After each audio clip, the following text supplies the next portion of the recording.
আজ প্রায় ২০-২৫ দিন পরে একটা ভিডিও এডিট করতে বসেছি। বিগত দিনে আমাদের দেশে যা কিছু ঘটে গিয়েছে তা এখনও আমাদের মন মস্তিষ্ক থেকে বিদায় নেয়নি। আমরা আমাদের স্বাভাবিক জীবনযাত্রায় এখনও ফিরতে পারিনি, তবে একটু একটু করে চেষ্টা করছি আমাদের স্বাভাবিক জীবনযাত্রায় ফেরার। আল্লাহর অশেষ রহমতে আমরা একটা স্বাধীন দেশ পেয়েছি। স্বাধীন দেশে আমার পেজ থেকে আজকে প্রথম ব্লগ। তো আপনাদের সবাইকে স্বাগত জানাচ্ছি। আসসালামু আলাইকুম এভরিওয়ান, কেমন আছেন আপনারা সবাই? নিশ্চয়ই অনেক অনেক ভালো আছেন। আমিও আল্লাহর রহমতে অনেক ভালো আছি। তো আজকে আমি একটু বিকেলে নাস্তার জন্য চিকেন ফ্রাই করব। এজন্য আমি চিকেনটাকে সব রকমের মশলা দিয়ে ম্যারিনেট করে রাখবো। এখানে আমি মরিচের গুঁড়া, হলুদের গুঁড়া, জিরার গুঁড়া, লবণ, তারপর হচ্ছে আদা রসুন বাটা, একটু সয়া সস এবং একটু টমেটো কেচাপ এগুলো দিয়ে মাখিয়ে নিব। ভুলে হচ্ছে এর ভিতরে আমি একটু হলুদের গুঁড়ো দিয়ে দিয়েছিলাম। পরে ভাবলাম যে ইটস ওকে, সমস্যা নেই, চিকেনটা ভাজলে এমনিতেও ভিতর থেকে একটা সাদা সাদা দেখা যায়, তো হলুদ দিলে খুব একটা বেশি প্রবলেম হবে না। ওর সাথে আমি এখানে একটু গুঁড়ো দুধ অ্যাড করেছিলাম। তো এই তো মাংসটা ম্যারিনেট করে এখন আমি রেখে দিব। আজকে আমি একটু বাহিরে বের হব। বাহিরে বলতে আমার ছেলেটাকে ডাক্তারের কাছে নিয়ে যাব।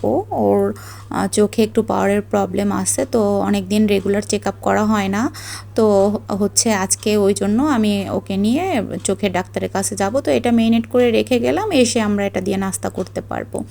তো এই তো মা ছেলে একটা রিক্সা নিয়ে বেরিয়ে পড়লাম। অনেক দিন পর এভাবে ঢাকা শহরে বের হয়েছি। আর বের হতে এই যে ছাত্রছাত্রী ভাই বোনদেরকে দেখে চোখ মন সব জুড়িয়ে গেল। কি সুন্দরভাবে এই অল্প বয়সে কত বড় দায়িত্ব তারা কাঁধে তুলে নিয়েছে। সুশৃঙ্খল ঢাকা কত বছর পর দেখলাম, ঠিক মনে করতে পারছি না। তো যাই হোক, দেখতে দেখতে আমরা এখন হসপিটালে চলে এসেছি।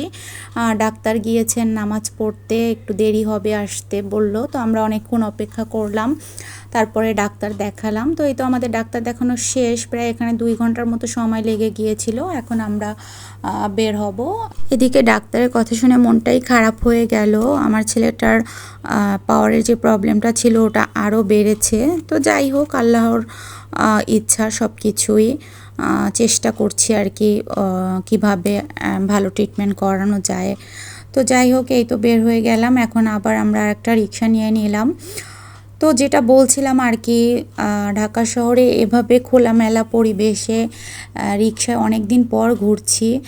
ঠান্ডা বাতাস, সাথে এত সুন্দর ট্রাফিক ব্যবস্থা, যা দেখে আসলেই ভালো লাগছে।